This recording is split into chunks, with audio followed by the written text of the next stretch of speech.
Here we go. Hey everybody, welcome. We got another episode of For the Love of Writing. I was for some reason I was thinking about my old podcast and I almost said that. But yes, For the Love of Writing. Uh wow, I've been going crazy with these episodes. I love this. Second one today. Um Now I want to make sure is it Michelle Araya or do you go by Chell-Linn Rhea? It's Chell-Linn Araya is my writer Oh, name. okay. Yeah, yeah. So Chell-Linn Araya. Okay. Okay, good. So I guess the first thing we can start with is, well, everybody that watches this knows what I'm going to ask you. How old were you when you started writing, and what got you into it? Okay, so I started writing just short stories in probably like the fifth grade, and really fourth, fifth grade. I really liked it. I always liked to read books, loved stories. But I wrote a story that just really got me amped up because I was really mad at my teacher for giving me an assignment that I didn't think I was prepared for. I guess I missed oh, this is due on Friday kind of heads up. And so all of a sudden I felt like I had this big story that had to get written. So I wrote this story that was really graphically horror at a fourth grade or fifth grade level and got really great feedback on it. And so that just amped me up. I thought, wow, this is really fun. You can actually create worlds out there that are whatever you want them to be. And that got me really excited to write. But getting into like writing a whole novel, that took a lot longer. So I didn't write my first novel till under my name till last year. I was actually a ghostwriter for about 3 years before I wrote my first novel. Oh, okay. I so you started in fourth grade. Well, just short stories. Like, when they would say, "Oh, Still I though, want that's 10 pages," and everybody else would groan, I would be all excited. That's great. Like, I'd love that. That's yeah, cool. Yeah. that's awesome though that you started in fourth grade. Wow. That's pretty incredible. So you said you were a ghostwriter for a while. What's that like? Is it like you had to try to find a different way to write that wasn't your own, or did you just how'd you do it? Yeah. Yeah, I didn't really, I mean, I hadn't written a novel of my own yet, anyways. So I didn't really have my own voice to speak of. But after COVID came along, I wasn't doing my normal 9 to 5 anymore. I needed something I could do from home. I started off with a little bit of audiobook narrating because, again, I love stories and I'd always been told I was pretty good at reading them. So I did that for a little bit, but that's hard. You're trying to get people that want to hire you, and then you got to put about 4 to 5 hours at least per produced hour, and then you don't get paid till someone else wants to buy that book. So it's pretty tough. Oh And yeah. yeah. So while I was doing that, I ran across somebody who was looking for just a short story, a little short horror story. And I said, yeah, I'll see what they want, what they think of me. And they hired me to do it. And then I got all kinds of great feedback on what I wrote for them. And I thought, hey, maybe I really can do this dream of mine. And so I started applying for other jobs for full novels and got into mostly like cozy mysteries and psych thrillers, things like that. And the biggest learning curve was figuring out what that client wanted from the story. Once I knew, like, oh, this is what you're looking for, then writing the story was pretty easy. And I pretty much chose to work with people that would let me have my own creativity. Like they didn't know what they wanted, really. They knew the story, but they didn't care like what words I used specifically or like all of that super micromanaging. And so it worked out pretty well with the people that I chose to work with and that chose to work with me. Once you find the right people, it's pretty fun.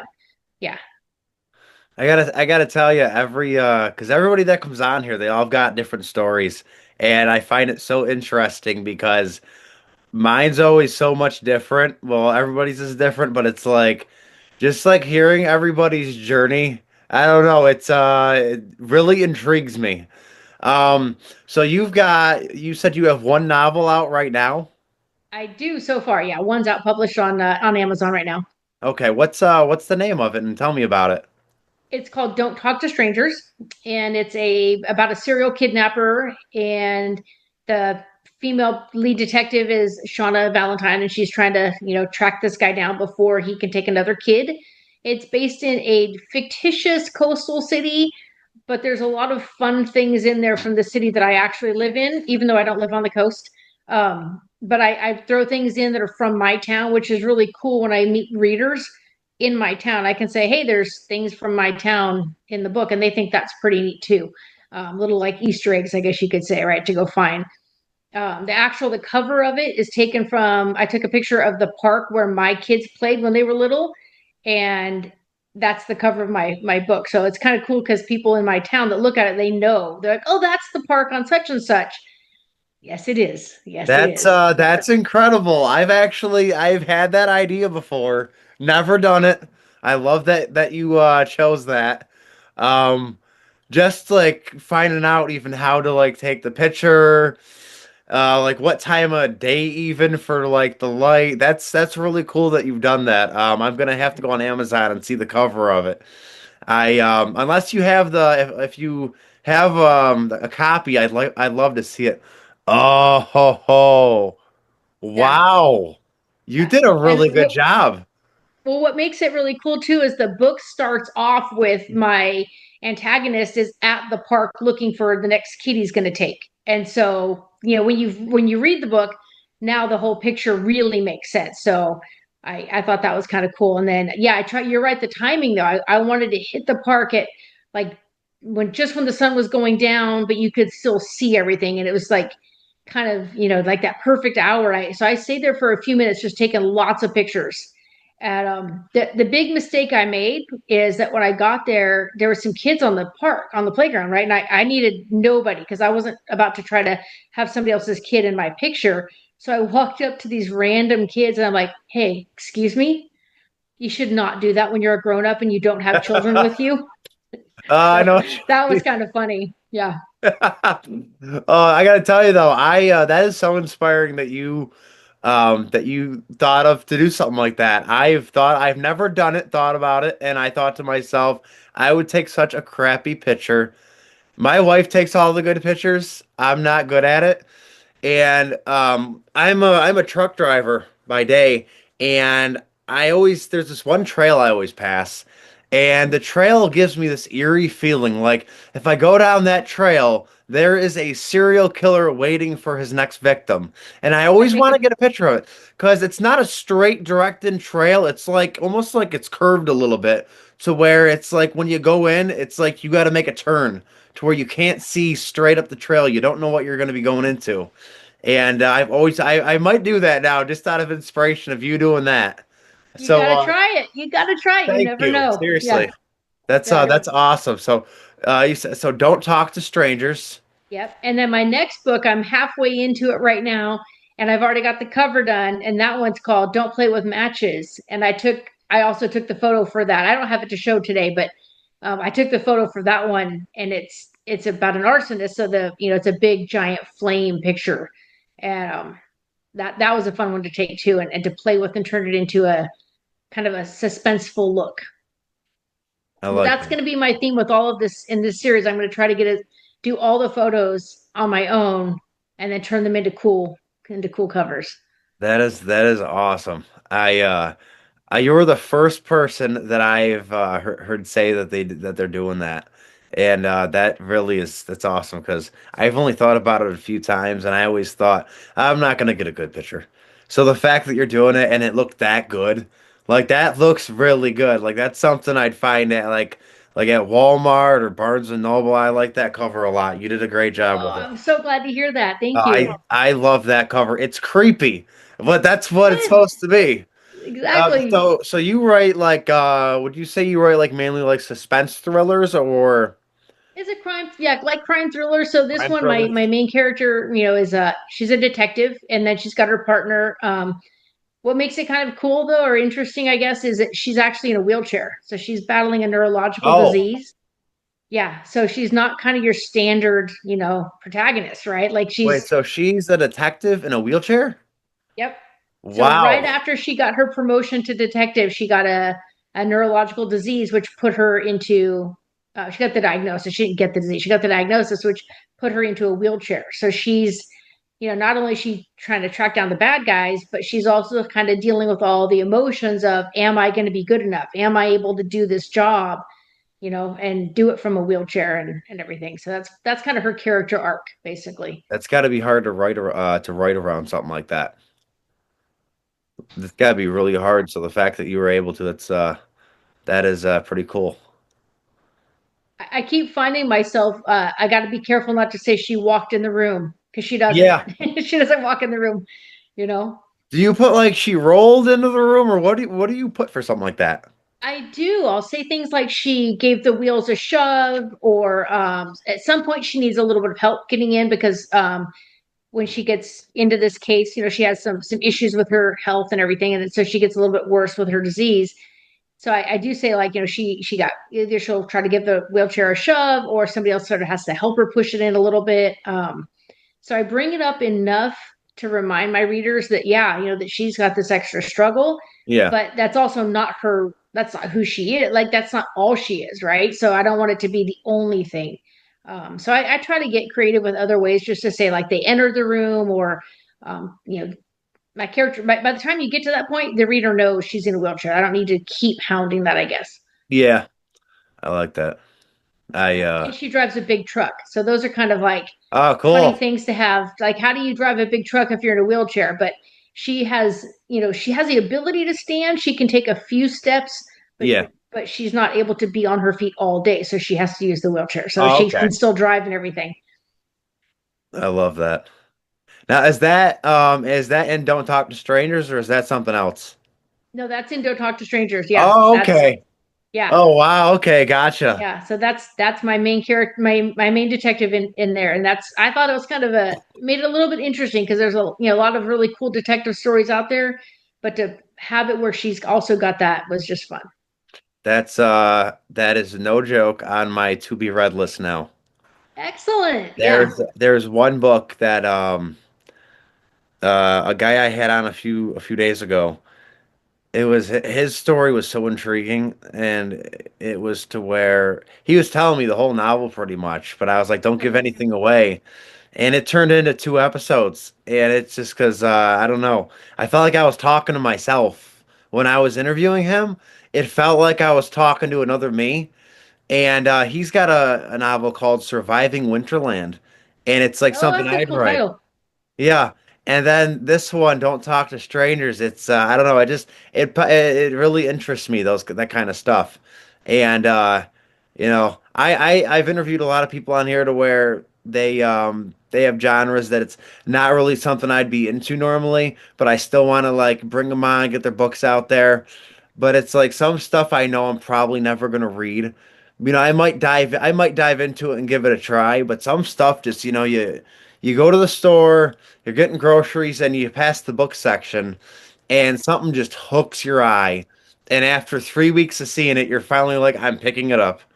Right, I right. that's Don't Talk to Strangers. That's gonna stick in my head till I get it.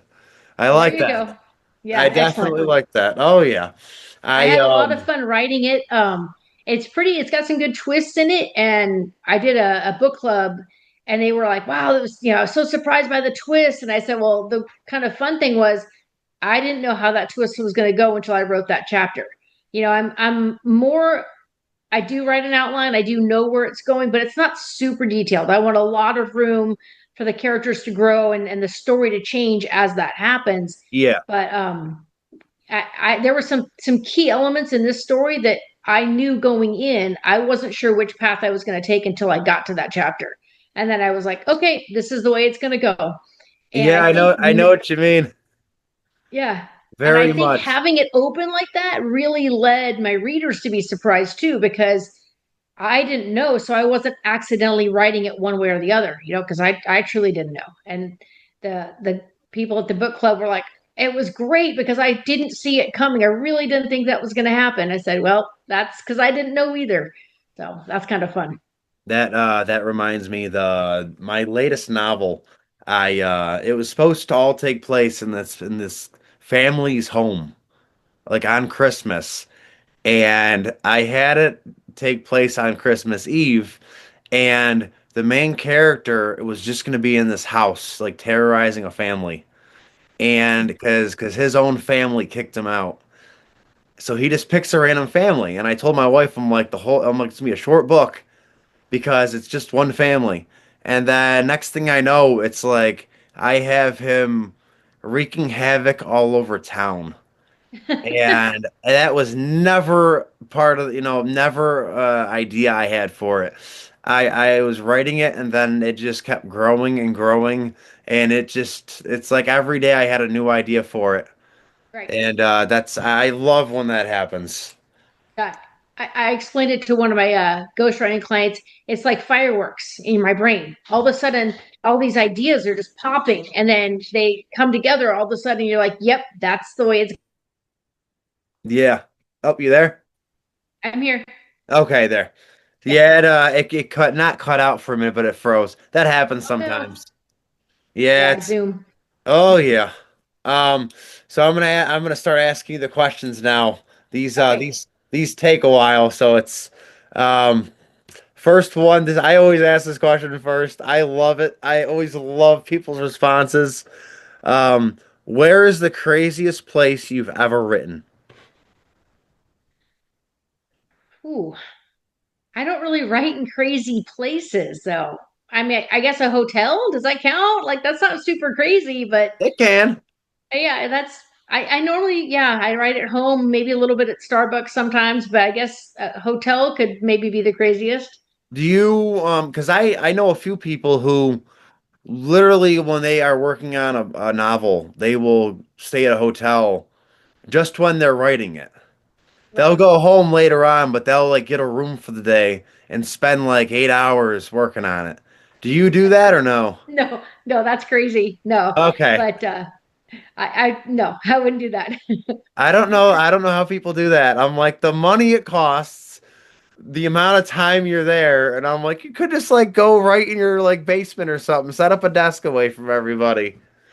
Yeah, maybe that's it though. Maybe if they're home, they're going to get pulled into everything, you know? Yeah. When they're away, they get that downtime. Yeah. My next one is, and this one I feel like it's gonna be a yes because of the book you wrote. Have you ever put someone you didn't like from real life in one of your books and killed them off? Not yet. Not in one of my books. My early stories as a kid, yes, but in one of my books, no, I have not done that yet. Oh, okay. I have a few times. Stay tuned for book two or book three, though. Yeah. I love this. This next one I feel like is gonna be it's gonna be definitely something wild. What's the craziest thing you have ever researched on the internet for a book? Um, Ways to kill people with natural ingredients that you won't get caught for.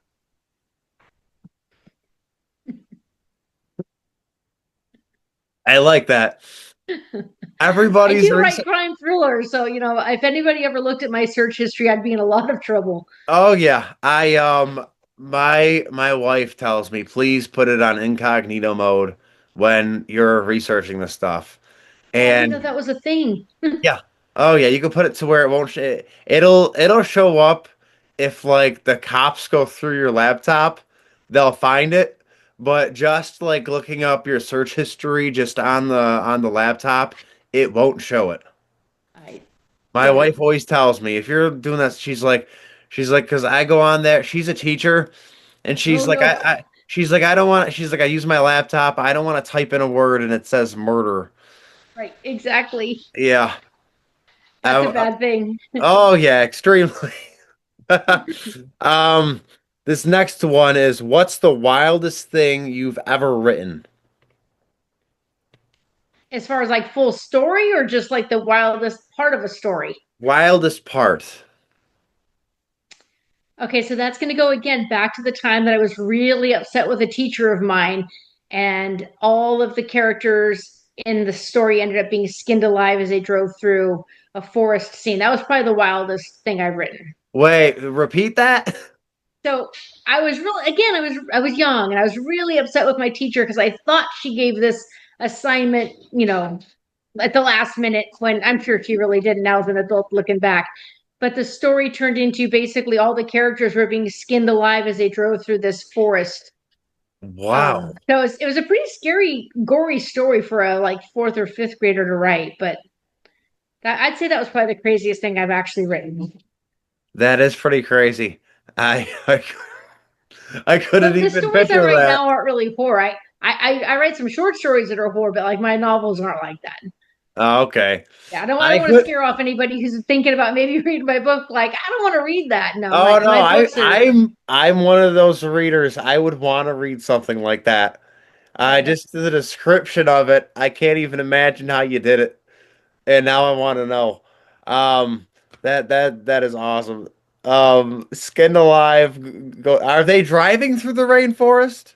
They were driving Okay. through a forest in a convertible car, and they just kept getting skinned. This next one, I feel like it's gonna be a no, but I'm gonna ask you it anyways. Do you write sex scenes? Absolutely not. Okay. Everything is behind closed doors. Okay. That's always been my rule. Even as a ghostwriter, that was my hard limit because I'm a mom, and I don't want my kids to worry about like, oh, mom wrote this or mom wrote that. I Yeah. just don't want to. I don't mind that it's out there. It's a great genre, but it's just not something I personally want to write. So No, I get what you mean. my books is behind closed doors. My oh, my daughter always wants to read my books, and I always tell her like, "Hey, they're not for you." And Yeah, she's like, "I want to read them." And mine are really, I wouldn't say I write really like a lot of sex scenes. I just write really disturbing stuff sometimes. Not all of it, but some of it is kind of just for adults. Like wouldn't put it in a school library or anything. yeah. But but yeah, I don't know, for me, I try to like press the boundaries of like, oh, I've never written like this. I'm gonna do it anyways. I've done Whenever a my couple of in-person signings for my book, and I've had people come up and they see the title, "Don't Talk to Strangers," and they go, "Oh, is this like a for kids?" No, no, it's not. Ooh. It's not a children's educational book, not at all. I like the dark playground. Yeah, That right there is so creepy. It is perfect. Like that cover, because plus the fact that it's a picture. That's really you did a good job with that cover. The cover's always the hardest part, if you ask me. Making the cover. well, it's Um, hard because you got to get the genre. You got to let people know right off that first glance what the book is about. yeah, And looking at it, you're like, okay, playground, kids, suspense, something bad happens to kids. Like you kind of right away, what yeah. where you're going with this book. Oh yeah. My next question is, do you prefer self-publishing or traditional publishing, if you could pick? Okay, so that's an interesting one. Going into this, I wanted to be traditionally published. I thought that meant you had done it. Like, oh, if I'm traditionally published, then that means my writing is good and everything. And I also didn't know how to do anything else. I didn't know how to make a cover. I didn't know how to format the book to fit the margins and all the things you have to do and editing and all of that stuff. But luckily I met some nice people, and one person in particular, really, she's an indie author, and she like kind of said, whoa, pump the brakes. You got hooked into this hybrid thing and you're spending a lot of money for things you don't need to be spending money on. Like, let me sit down and help you and get you can do this on your own. And now that Yeah. I'm doing that, I can't imagine like not having control over everything I'm doing with my book. Yep. I get to determine when the books come out, and I get to determine what the cover looks like, and I get to determine what editing I like, what I don't like, and I really like that part. So yeah, I'm definitely gonna stick with the self-publishing for sure. Yeah, I'm tired of submitting books all the time to Mhm. publishers. And I just like, yeah, like you said, picking the date. Once you learn the margins and all that stuff, and once you like my wife formats for me because I am hopeless at it. And Yeah. I always tell her you'll get part of the profits. And she always says, she's like, I'm just happy to help you make your dream come true. But yeah, Aw, it's like your release date on Amazon, it's like Christmas. It's like your own yes. Christmas present. It's like your baby's being born kind of thing. I always Yes. tell my wife I'm having another kid. I'm like, I've created a new one. I wrote it. Yeah, Um, exactly. this next one, this is probably, it's kind of the same as the one I just asked you, but it's a little different. This one I find everybody says the same answer. Would you rather be a famous author and you sell a lot of books, or nobody knows who you are, but you're still selling the same amount of books. Just no one knows it's you. Which one would you prefer? The thing is, I love talking to my readers. I couldn't do it. I couldn't do it without having them know who I am. Like that, I love being out there and talking to people about my book and getting their reactions and hearing what they think about it and everything. So yeah, definitely not that I'm looking for fame so Yeah. much. Yeah, I want to sell books for sure, but I just love that interaction with people. So yeah, I don't think I could do it anonymously, you know. Yeah, I'm one of those people. I feel like whenever I hear like famous authors talk about what it's like, they're like most of the time people don't even know it's you unless they're a diehard fan. To where Right. like you go out to dinner, one person might be like, "Oh my God, it's you. Can you sign my book or get an autograph?" I want to I feel like it's not like actor fame to where you can't go outside. I would hate it though if people like had a crowd of people hounding you for your autograph. That would drive me nuts. But I think you're right. I think that's the difference. Is as an actor, it's all about your face. Like everyone Yeah. sees your face. Yeah. As a writer, and yeah, my face is on the back of the book and it's on my my profiles. I'm not hiding it, but you're not going to know who I am just because you read my book. Like I could be standing right next to someone and they're not going to, they're not going to know me. Yeah. So Like Stephen King said in an interview once that somebody came up to him and I was like, I know you. And he's like, I've been found out again. And they're like, you're Steven Spielberg. He said in an interview, he starts laughing and he goes, yeah, I am. And he goes, I signed it, Steven Spielberg. And oh, he's that's like, so funny. yeah, he goes, if they're gonna confuse me for someone that great, he goes, I'm gonna make them think that's who I am. That's great. And I that kind of stuff I find funny to where it's like, like most people, it's sad though, like the amount of people that don't read, so it's like they don't even know like a movie they're watching is based off a book. And that's the one thing I do though like about writing is it's like I like it if you go to a book signing and like people want to talk to you about how much they love your book because that's why like one of the reasons we write it. We want to entertain people and we love it when they, enjoy the story. But yeah, I would also hate being like, oh, I don't know, like famous to where like everybody watches your every move, but I don't think that's an issue really with famous writers. Yeah, I don't think so. It's because our face just isn't plugged into the same way, you know? Yeah. My next question is who's your favorite author and why? It's funny that you mentioned Stephen King because I've read a lot of Stephen King as a kid. So if I had to say like long-term favorite author, probably it's going to be Stephen King. But I don't really read Stephen King anymore. Like Yeah. I don't. It's just not my favorite genre as much anymore. Um, right now I'm reading. I've got a couple. I actually wrote down just in case. But Noelle, I'm not sure how to say your last name, but it's Ailey, I think. And she wrote Gray After Dark, which I thought was just a really captivating story. Like it was, you didn't know what was going to happen. It was a story of an Olympic. It was actually based on a true story. An Olympic biathlete who ended up going into this camp to get like rehab an injury, and then she gets kidnapped.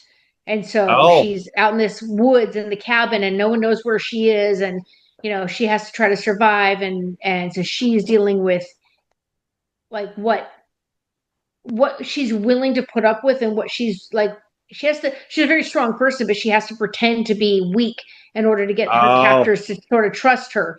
But and then in the end, like people are looking for her, but she doesn't know they're looking for her. So it was a really great story for that.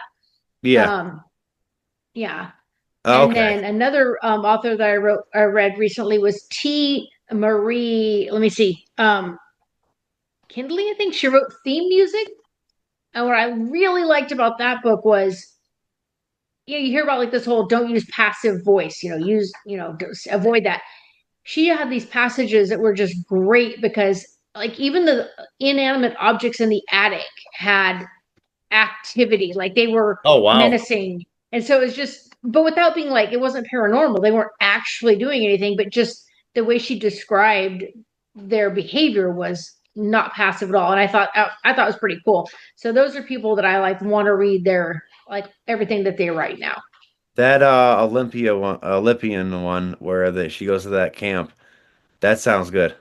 Yeah, it's called Gray After Dark. It was Right. a really good book, Great really good after book. And dark. she's got other she's written other stuff. I haven't read them yet, but they're definitely on my TBR because the writing style was really interesting.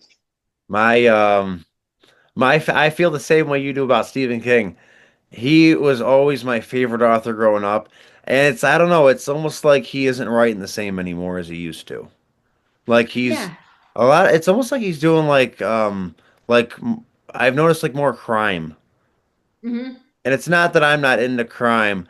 I just I really like his older stuff. Like I'd say his first like 10 books, I love them. Yeah, I did. I liked all that stuff. I maybe when he got clean and sober, his mind didn't create the same Yeah, stuff anymore. I don't know, but a lot of people don't know. He used to have a horrible cocaine problem.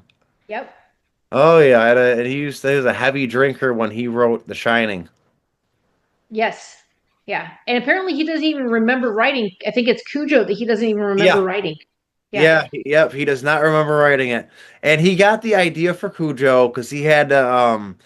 He took his motorcycle to a garage, and the guy at the garage had a dog. I think it was a Saint Bernard, and the dog ran up to Stephen King to attack him, and the guy came out with a wrench and hit the dog with the wrench. And Stephen yeah, King's like, I came up with Cujo that way. And he's like, but yeah. I don't remember writing it. That's crazy. And oh, I read somewhere like a lot of his theories are just taking two random things that happen and then putting them together and making a story out of it. I Yeah, was like, wow, that's how do you get from here to there? Well, because those two things just he saw one thing and he saw the other and put them together. like I don't know how he wrote it.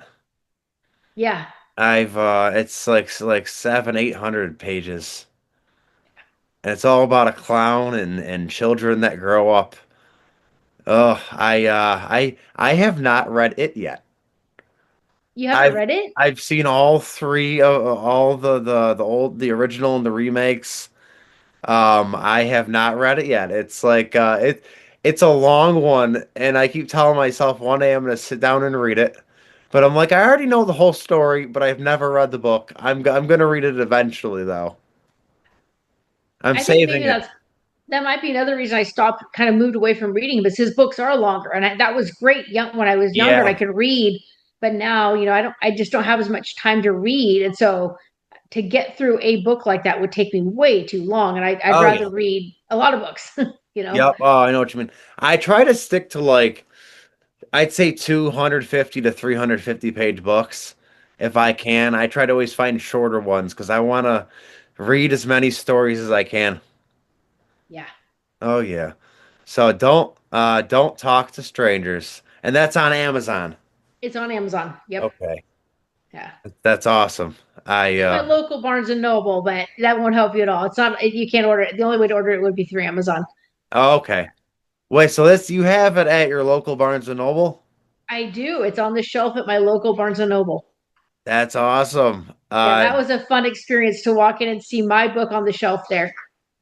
How did how'd you get that like that? Did you have to did they offer it or did you like go in and did you know it or no? I just grabbed a copy of my book one day and drove down there and said, "Hey, I'm a local author and I'm wondering if you'd let me sell my book at your store." And they said, "Sure, we Oh do. wow. We it was that easy." They said, "Yeah, we let local authors sell a few books, but they would only take a couple. It's on consignment, obviously." And they were like, "We don't want to give up a whole lot of shelf space, but we'll try a Yeah. few copies." And filled out a form, and I go back every once a month or so and check and bring in new copies when they need them and things like that and get paid for what they sold. I did a signing there. That was a lot of fun. I got to meet people and yeah, I've got to try that. I've got a Barnes and Noble about 2 miles from my house. you should try it. Yeah. Yeah. Yeah. That's I didn't even I'm know you trying to could get do into a that. couple of other places too because being new at it, that's my whole thing right now is trying to get out there. Get people don't know about the book. with Yeah. the algorithms, trying to get that Oh out to yeah. everybody, it's kind of useless. So Oh I yeah. gotta do the groundwork, get out there and meet people. That's I know exactly what you mean by that, the algorithm. Um we got about a minute left till this thing kicks off. All right. I loved talking to you. I'm definitely the Don't Let the Strangers In is now on my to be read. Um Thank you very much for coming on. Please everybody check out it's Chell-Linn Raya. Chell-Linn Araya. I Don't got talk you. to Chell-Linn strangers. Raya. That's awesome. I can't get enough of that cover. I'm gonna show my wife that. It's on Amazon, the cover. Okay. Yep. All Sweet. right. She'll want to read that too. Thank you for coming on, okay? Thanks for having me. Absolutely. You have a good night. All right. Good night. Bye.